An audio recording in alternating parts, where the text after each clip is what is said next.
வணக்கம் நண்பர்களே, நான் உங்கள் பொன்மொழி உங்களுக்காக புதிய தகவலுடன் நின்று ஏப்ரல் 23, 2026 நடந்த தேர்தல். இந்த தேர்தல் முடிந்த பிறகு ஒவ்வொருத்தரும் ஒவ்வொரு விஷயம் பேசிட்டு இருந்தாங்க. இந்த வீடியோ நான் பதிவிட வேண்டிய அவசியம் இருக்காது, ஏன்னா இந்த தகவல்ல யாராவது ஒருத்தர் பேசுவாங்க, அப்படி இருக்கும்போது நமக்கான தேவை இருக்காது அப்படின்றதுனால அது கேர்லெஸ்ஸாவே இருந்தேன். ஆனா இந்த 4 நாட்கள கடந்தும் இதுவரைக்கும் இந்த தகவல்ல யாருமே சரியா பேசல. அதனாலதான் இந்த வீடியோ நம்ம போட வேண்டிய அவசியம் இங்க உருவாயிருக்கு. இதுல எல்லாரும் தவற விட்ட அந்த 3 விஷயங்கள் என்ன அப்படின்னு நம்ம பார்த்தோம்னா, தமிழக வரலாற்றிலேயே முதல் முறையா 85% வாக்குகள் பதிவாகி புதிய சாதனை படைத்தது. அடுத்தது, எண்ணிக்கையின் அடிப்படையில் வெறும் 25 லட்சம் வாக்குகள் மட்டும்தான் கடந்த தேர்தலோட இந்த தேர்தலில் கூடுதலா பதிவாகியது. மூன்றாவது, கடந்த முறை வாக்களித்த வாக்காளர்கள் இந்த முறையும் அதே சின்னத்திற்கு வாக்களித்தார்களா? இந்த 3 விஷயம் குறித்தும் புள்ளி விவரங்கள் என்ன சொல்கின்றது? இந்த 3 விஷயங்கள் குறித்து இதுவரைக்கும் பேசின யாருமே தெளிவான புள்ளி விவரங்கள் அடிப்படையில் பேசவே இல்லை. அதை நாம விரிவா இந்த பதிவுல நாம பார்க்க போறோம். தமிழக தேர்தல் வரலாற்றில் முதல் முறையா 85% வாக்குப்பதிவு அப்படின்றது பார்த்தோம்னா ஒரு மிகப்பெரிய மைல்கல் அப்படின்னு நம்ம சொல்லலாம். அதே சமயம் 2021 பதிவான 73% வாக்குகளும் இந்த முறை பதிவான 85% வாக்குகளுக்கும் பெரிய வித்தியாசம் இல்ல அப்படின்னு சொன்னா உங்களால் நம்ப முடியுதா? ஆனா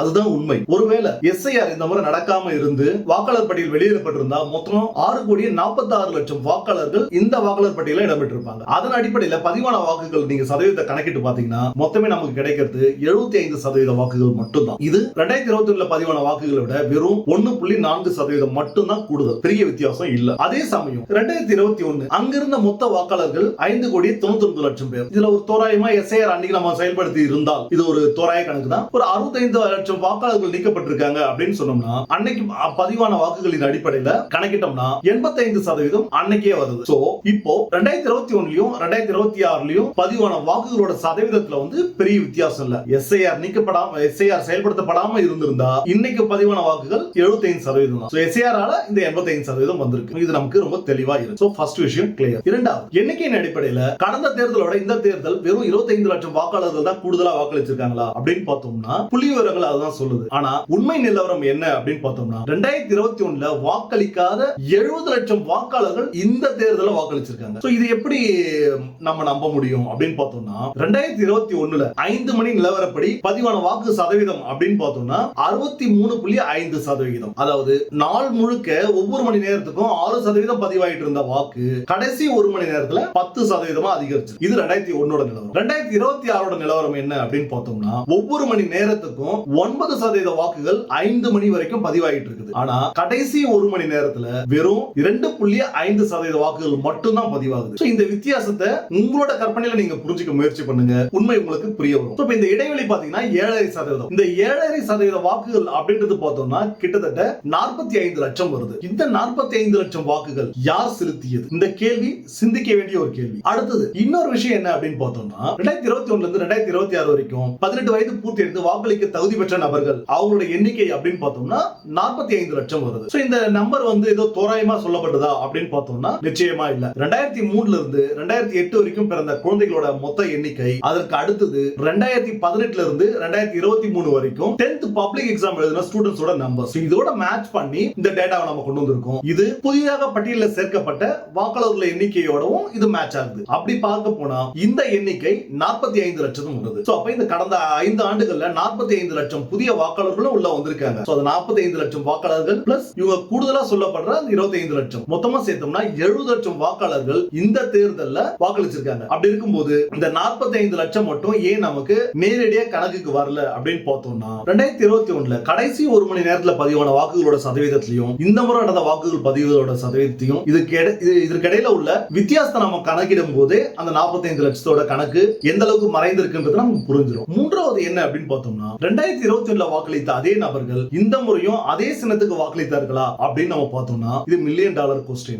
ஏன் அப்படின்னு பார்த்தோம்னா ஒவ்வொரு தேர்தலையும் தொடர்ந்து ஒரே சின்னத்துக்கு வாக்களிக்கிறவங்க யார் அப்படின்னு பார்த்தோம்னா அந்தந்த கட்சியோட உறுப்பினர்கள், தொண்டர்கள்.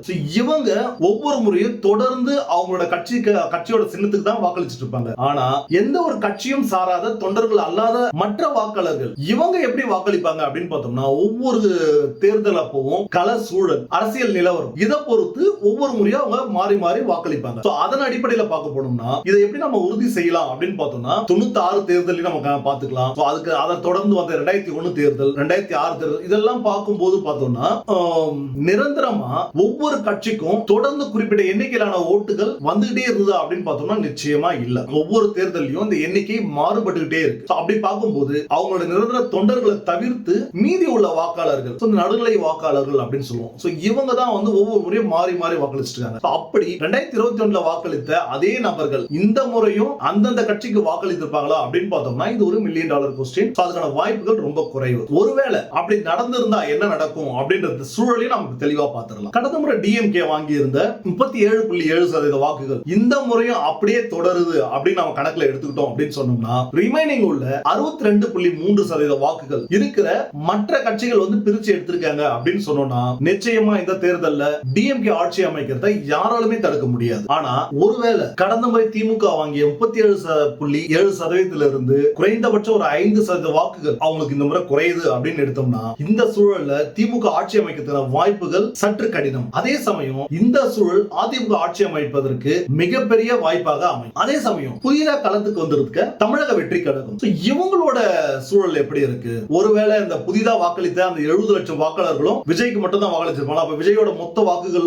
பாத்தீங்கன்னா 70 லட்சம் தான் இருக்கா அப்படின்னு பார்த்தோம்னா ஒரு தோராயமான கணக்கு தமிழகம் முழுக்க 2,25,00,000 குடும்ப அட்டைகள் இருக்கு. குடும்ப அட்டைகளோட எண்ணிக்கையின் அடிப்படையில் நம்ம பார்த்தோம் அப்படின்னு பார்த்தோம்னா ஒவ்வொரு குடும்ப அட்டையிலும் இருக்கிற ஒரு உறுப்பினர் குறைந்தபட்சம் ஒரு உறுப்பினர் விஜய் அவர்களுக்கு வாக்களித்திருந்தாவே கிட்டத்தட்ட அவர் 2,25,00,000 வாக்குகள் பெறுது. சாத்தியமா அப்படின்னு பார்த்தோம்னா பெரும்பாலான கணிப்புகள் நமக்கு சொல்லிட்டு இருக்கிற தகவல்களும் தரவுகளும் குறைந்தபட்சம் ஒவ்வொரு குடும்பத்திலும் ஒரு நபராவது விசிலுக்கு வாக்களிச்சிருக்காங்க அப்படின்ற தகவல் தான் இப்ப நமக்கு வந்துட்டு இருக்கு. ஒருவேளை அப்படி நடந்திருந்தா இந்த 2026 தேர்தல் தமிழக வரலாற்றில் ஒரு முக்கிய இடம்பெறும் என்பதில் எந்த ஒரு சந்தேகமும் இல்லை. 2026 தமிழக சட்டமன்றத்தில் நடந்த தேர்தல் குறித்து ஓரளவு தெளிவாக நாம் விவரித்திருப்போம் என்ற நம்பிக்கையில் விடைபெறுகின்றேன். நன்றி நண்பர்களே.